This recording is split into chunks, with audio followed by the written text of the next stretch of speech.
Hey there, this is Schwermetallisch. I'm sitting here with Joel Graham of the band EVILE. Hey Joel. Hey, how do you do? I'm great. And I noticed that your coffee mug is the cover of Jaws. It is, yes, the good old Jaws mug there. Yeah. I only recently found out that it's a it's a movie made after a book. Yes. Adaptation, yeah, that was a word I was struggling to find. And it's a book adaptation. It's like, really? Yeah. Jaws? And I always think it's funny that in Germany we don't say Jaws like Jaws means Kiefer or Gebiss. Yeah. We say der weiße Hai, the great white. Oh, right, okay. And I always thought that was funny because the translations sometimes in the 70s and 80s are way off. Yeah. At least you knew what the film was about. Yeah. Okay, that may help. Yeah.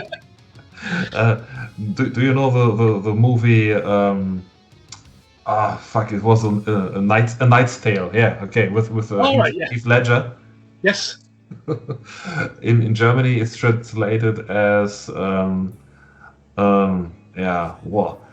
aus Leidenschaft. It's like a knight out of passion. All right. And it sounds like, okay, it's a girl's movie, I will stay away from it.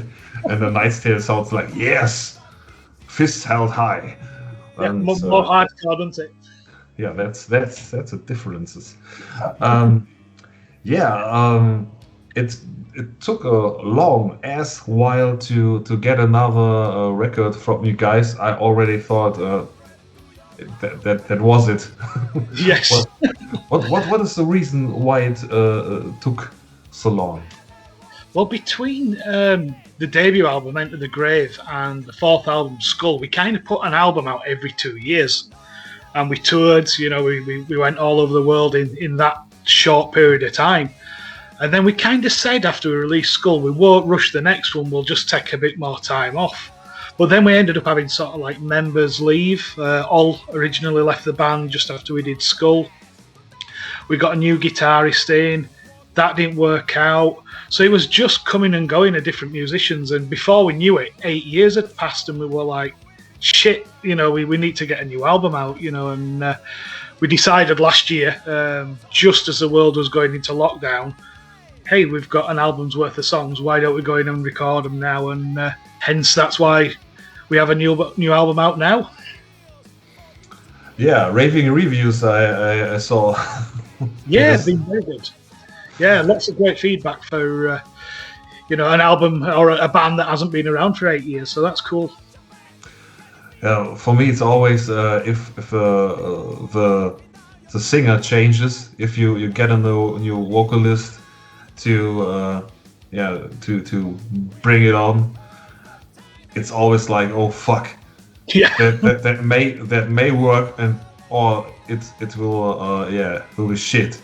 And I have to say that I didn't expect what I was listening to. It's like all is sounding really, really, really pissed.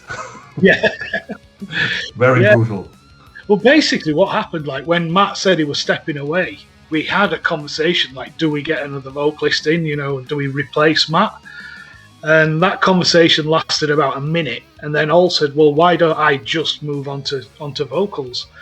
And we kind of went, sure, if you want to do leads and vocals and take all that on. He's like, yeah, let's go for it, So, and I think it made it a bit easier for the fans. We're not getting a new guy in there, to sing, and sing those old songs. We've got old Matt's brother, who's been on every EVILE album ever, just moving over to centre stage and taking over that reign. And I think he's done a great job. And he's great at singing the old stuff as well. So when we go out and do it live, I'm really looking forward to people hearing All's version of like Matt's previous tracks. I think I saw a post on Instagram from Rob Halford that commented something from you guys, and he called him Oliver, and it was like oh, okay, oh. The penny drop. Cool. that was really some of these moments where we think, okay, I'm fucking dumb. Really fucking dumb. Okay, yeah, that happens a lot lately. My mind deteriorates while bearing this pandemic stuff here. It's a really shitty situation, but I get my wax on Friday. Oh, your first one. Yeah, I'm a first jab, and whoa, it's really like Christmas for me because I'm at risk, health wise, and I was waiting for this to happen, and my girlfriend really surprised me with a few facts that did help me to get it earlier, because I have diabetes. Right. Yeah. And I already tried once to get in a bit further in line, get it sooner, and they said, no way, and blah, and she found a way to make them Get in there quicker. Yeah, that's good, because this shit got me scared, I can tell you. It doesn't hurt. I had mine maybe 2-3 weeks ago, and just straight in, straight out, no problem, so all good. Yeah, that's great, because we need you back. yeah, we need gigs again, and if that helps getting gigs back, then just let's get it all done. That's great. So how did this work out? Recording Hell Unleashed. Were you capable of visiting a rehearsal room, or was it more like, okay, we do this shit from home and send the stuff? A bit of both, really, because we kind of like a lot of the songs were written musically a good 8-9 months before the pandemic hit. So we'd started rehearsing some of them as a live band, in the rehearsal room.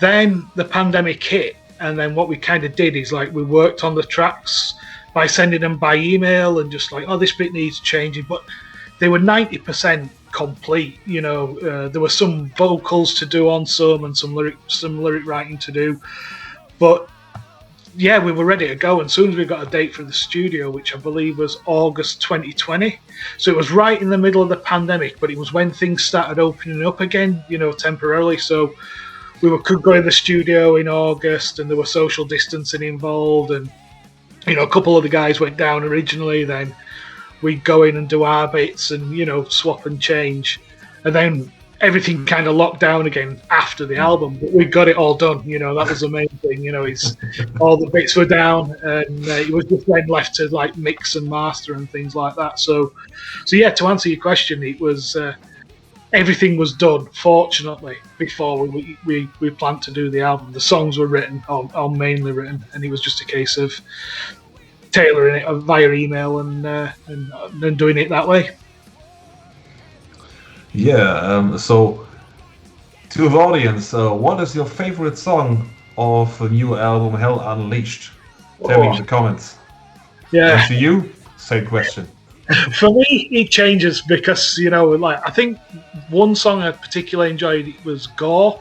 When we finished that one, it was like great, had a great groove to it, and then it was just balls out thrash. But now I'm kind of relearning them to rehearse, because we start rehearsing this Friday for a few shows.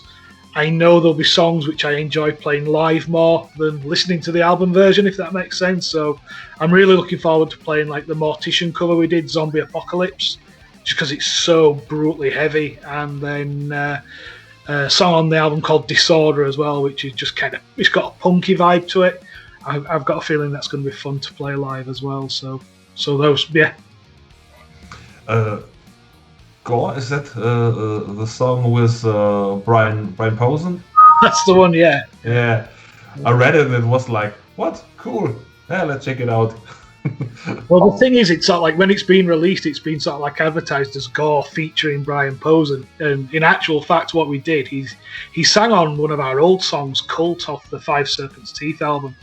And we just emailed him and said, oh, can you just shout some words into a microphone and we'll put it on the album? And that's pretty much what he did on this one. But the record label thought, oh, he's a famous guy, we'll get his name on the song, Gore featuring Brian Posehn. But he just shouts a few words in the backing vocals, which is cool. He sang in Cult? That was my favorite song of Five Serpents Teeth. Yeah, he's on Cult. Yeah, he shouts out Cult in the choruses. So that's going back a few years. But he's a big EVILE fan. Yeah, that was the first record of you guys that I checked out, and it was like I was standing at a vinyl store. I don't know how it's called. I just have to Google stuff all the time. A record store. So yeah, and was checking it out, and it was like, yeah, okay, I'm gonna buy this. Cool. Yeah, you know how it works. You see a cover and think, yeah, that looks cool, and you check it out, and it's like, okay, it's yeah, I want that. Ka-ching. Yeah, ka-ching. Take my money. Yeah, it was like that. At that time, I just freshly got into thrash metal. Cool. So, yeah, the time before that, I was like always listening to power metal and European melodic stuff, and then I broke my hand and had to stay at home really, really long and weren't able to do shit. And it was like, yeah, okay, let's YouTube a while, and I got into this rabbit hole of thrash metal, and cool. A few hours later I emerged clad in leather. What was the first thrash band you got into then? What was your gateway? Metallica, yeah. like everybody. Yeah, I get you guys were a Metallica cover band at first. That's right, yeah, called Metal Militia, and then wanted to write their own material, and that sort of like overtook the Metallica covers, and then became EVILE after that, so.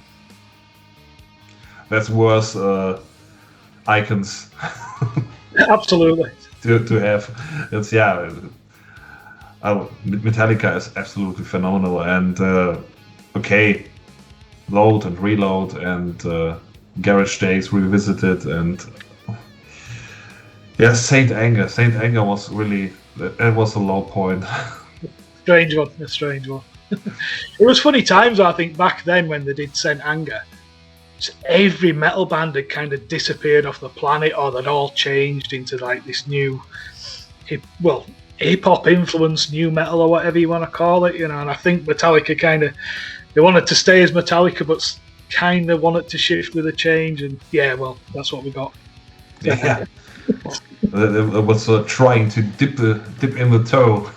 Yeah. To think, maybe that's cool. No. Yeah, and after that they bought a new Drum Kit for Lars. Yeah. Yeah, everyone says it sounded like he was drumming on trash cans. Yeah. Someone actually posted the other day, though, the the song they did for the Mission Impossible film, was it I Disappear? Yeah. They kind of released that about a year before St. Anger, maybe even longer. But if you listen to the production on that, it's exactly the same snare sound, but nobody noticed at the time. It's I suppose over one song it was more tolerable than a full album's worth of trash can snare. It felt like James did not sing from the gut. Yeah. In those days, it was like he sang, but there was no passion, no anger inside, and okay, it sounds okayish. Yeah. For sure, because it's fucking Metallica. But they really made a comeback for me with Hardwired. Yeah. I think the one before was quite cool as well. Death Magnetic, that had some good tracks on it as well. But Hardwired was definitely more. Come on, it's return to form. Absolutely. Yeah. So speaking of form, I get it that Hell Unleashed is really fucking brutal.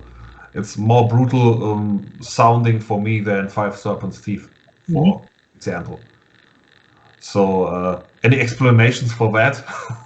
Yeah, we kind of looked at ourselves after we made Skull, and we said we've done two kind of melodic thrash albums. There's a lot of melody on Serpents and Skull.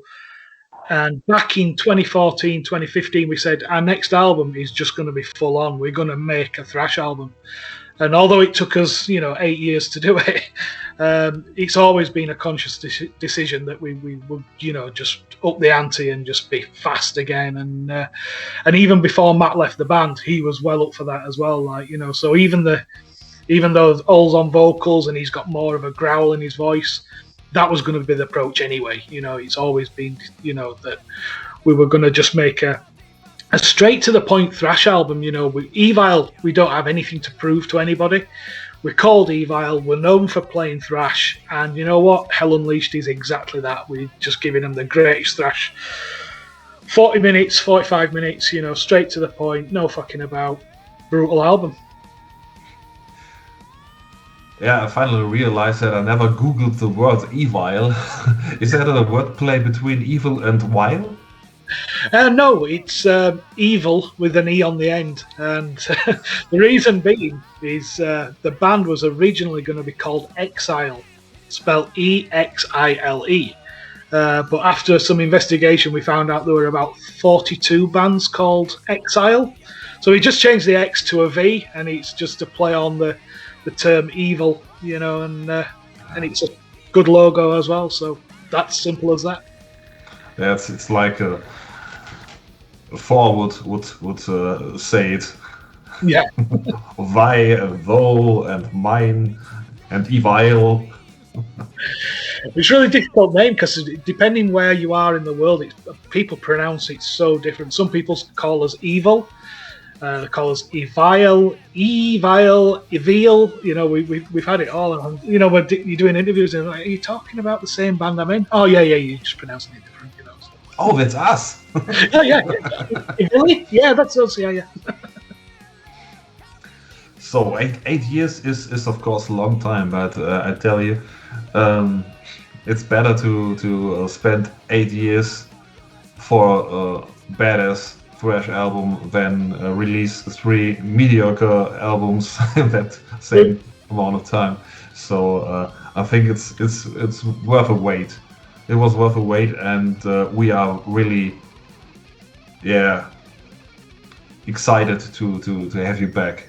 Cool, thank you very much. Yeah, it's at times we kind of realised how much time was passing, and after sort of like 6 years, it was kind of like we need a new album out, and then life would get in the way, other people had other things to do, and maybe next year, and at some point we had to just kind of slap ourselves around the faces and say, look, we need to do it now, and I hate to say it, but the pandemic kind of helped in that way because we were all stuck at home, and what else were we going to do? It's like we've wasted enough time, in not getting something sooner, out after Skull, so it was like we've got to do it now, and that's why we kind of put it out because we could.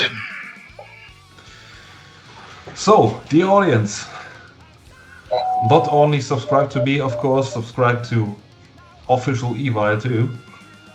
Cool. Of course.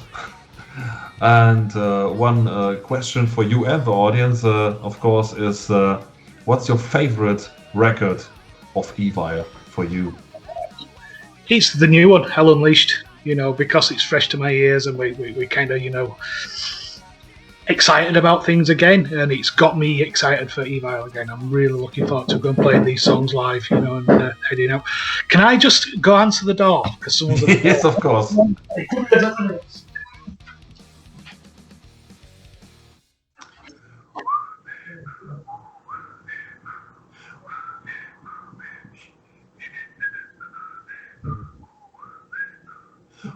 My apologies.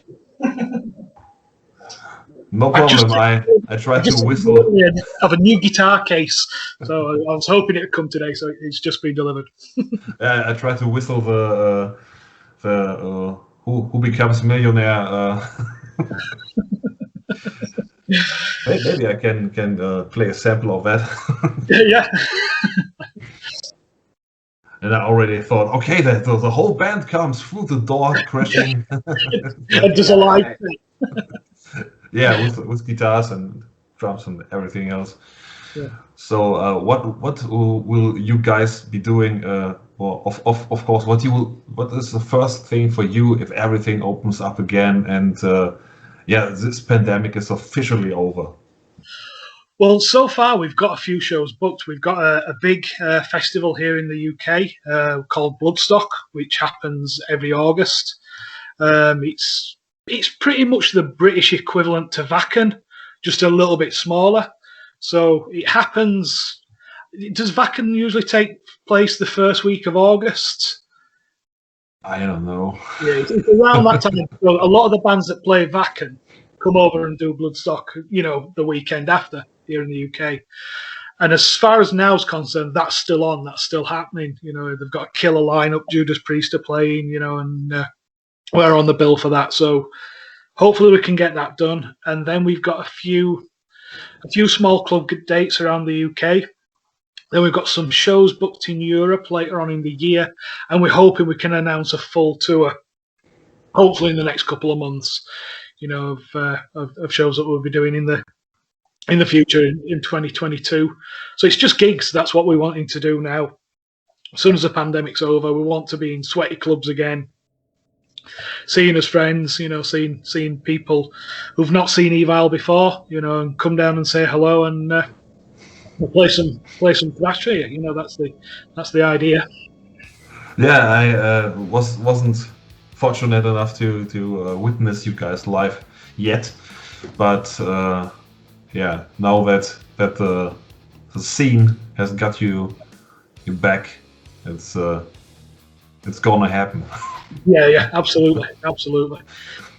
Yeah, I really miss buying merch at shows. Yeah. Like this. Oh, maybe I need that shirt. Oh. Take that one and that one. All three. It's much more fun than just ordering stuff online. Yeah, absolutely. And even being alone in a club or a bar and maybe for a review or stuff like that, sitting at a bar and drinking a half-warm beer that tastes like piss. I miss these times. Yeah.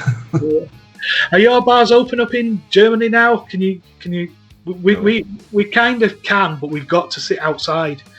And where we live in the north of England, it's a little on the cold side. But I've seen people sat outside pubs with their jackets on and their umbrellas and being brave and Here it's like there's maybe you even know that club in Essen. Oh, Turok. Yes. Yeah. They have the option that you can buy beer at the door. Ah, cool. Because they are really fucking struggling at the moment, and yeah, everyone is struggling except me. Fighting your way through. Just doing home office and Yeah. I'm doing retraining at the moment for a new job, and yeah, I can do this from home, so it's yeah, nothing bothers me here. So you guys have been around since the early 2004 was the first EP, All Hallows Eve, and you played all over the world. Pretty much, yeah. There's a lot of places we still need to go. We've kind of been over to Taiwan, but we haven't toured Japan or Indonesia or Australia. But we've certainly done much of Europe. We spent most of 2010 in the United States and Canada. We kind of went round. I think we went round America 4 times, so we ended up playing the same venues, just like once with Creator, and then we kind of did some dates of our own, smaller club shows. Then we came back to England for a month. Then we went out and did a run of shows with Overkill and DRI, so we just jumped from tour to tour that year, and it's crazy time. Yeah, it's a lot of shows. Would have loved to see you with Overkill. Oh, they were great. Yeah, it was a band that you could, when you tour with a band and you play like 20 odd dates with them, you'll watch them the first few shows and you kind of like, oh, I know the set list. But with Overkill, they were just great every night, So like we'd be finished and packed all his gear away, and it was like, right, it's Overkill time. Let's enjoy them, and we did. Yeah, that sounds great. I think it's the most shitty thing that can happen is if you go on a tour with a band you really adore, and upon meeting them and getting to know them, you realize they are total assholes. Yeah. Fortunately, it hasn't happened yet. Where we've not with bands that we spent a lot of time with, but everybody's been really cool. Overkill guys were great. Creator were great.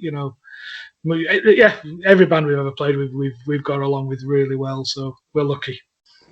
Yeah, I think that's often the case with thrash bands because they're not that complicated. No, it's like we're all on the same mission. We've all got the same kind of we're all fans of music. I think when it comes to sort of like thrash bands, we all enjoy what we do. So, and if you don't enjoy it, then you stop doing it and you don't tour. So yeah. Any wish for a future tour? Any band you would love to tour with? Yeah, for me personally, we've done a couple of shows with them, but never toured properly with them. Is Anthrax. I'd love to do a run of dates with Anthrax. They've always been a favourite of mine ever since I was a little kid, and of course Metallica. To experience that world of just mega metal. That'd be good to experience for a while. We toured with Sepultura. They were great guys. I don't know. There's so many great bands out there which I'd love to, do a couple of weeks with. Definitely. The perfect lineup for me would be EVILE, Gamma Bomb, and Metallica. Perfect. Yeah. We'll tour with Gamma. Did you tour already with Gamma Bomb? Yeah, loads of times. Yeah. The tour of America that I said about, we actually shared a van together, so it was like EVILE and Gamma Bomb all in one RV. It was it was good fun. We get along really well with those guys. Yeah, they are quite the opposite to you guys. You are really not fucking around, not very funny when it comes to writing lyrics, and they are quite goofy. Yeah, they're kind of like a more jokey metal band, not jokey, they take themselves really seriously, but what we kind of do is we kind of like got more of a serious thrash approach, but when it comes to us both touring together, we can be daft as those guys, Yeah, that would be really nice to see you together on a tour in Germany in the future. Oh, that'd be great. Yeah, I'd love to come to Germany with those guys. It'd be fun. You better stock up with more beer in Germany though if we come over there with Gamma Bomb. It's we have more than enough beer for both bands. I do recall. I do remember. Okay, so last question for today. It's more of a character question and not related to music, apparently. What is your favorite book? My favorite book? Do you know, I'm going to confess something here. I'm not really a big reader. I'd much rather watch a film and have an hour and a half worth of entertainment. But I'm a huge Stephen King fan. And one of the books that I remember enjoying reading when I was a kid was Christine, the one about the car, the Plymouth Fury. And Yeah, I kind of read that about 5 or 6 times when I was about 10, 11 years old, and loved it. Then I saw the film and realised there were massive differences between the book and the film. But, you know, in equal amounts, I love them both. But yeah, Christine's probably one of my favourites. Do you know the Dark Tower saga? I do, but I'm not over familiar with it. My father's got the books, and it's one of those things like when I've got time, or maybe when we go on tour, you know, because that's a perfect chance to read and not get distracted. I might borrow them off him and put them in my suitcase. Yeah, you really should. It's seven parts, and it's really fucking epic. Yeah, awesome. You will love the main character. Cool. He's really maybe the most badass literature figure ever. I don't know how it's called. He's well written like that, and he's really badass. He's good at that, is Stephen King. He's really good at writing, you know, absolute horrible characters, you know, that you kind of like, if that makes sense. You like them for how awful they are. You know, he's great at that. Yeah, he's most of the time he's not awful, but straight out a fucking badass. Yeah. It's like he's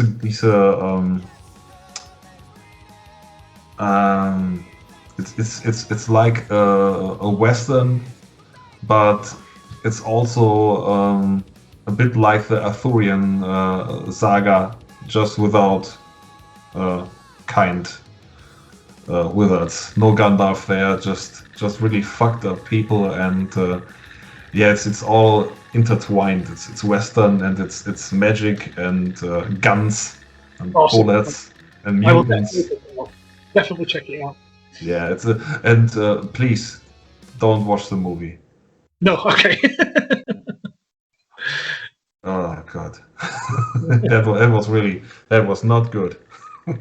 I suppose when you're trying to cram 7 books into just 2 hours, you know, it's like most of it goes out the window. I think it's really enough to watch the trailer. The best scenes of the whole movie are really in the trailer, and everything you add to that time just ruins it for you. Yeah. Hell no. So yeah, no more questions left for us too. Yeah, thanks for taking the time, Joel, and yeah, as soon as I got my hands on Hell Unleashed, I will write a review, and I'm pretty sure I will love it. Awesome. Well, thank you for your time, Dennis, and like I say, thanks for the interviews, and enjoy Hell Unleashed when you finally listen to it. I will, and you will too. Yes. Awesome. Cheers, mate. Bye. Bye now.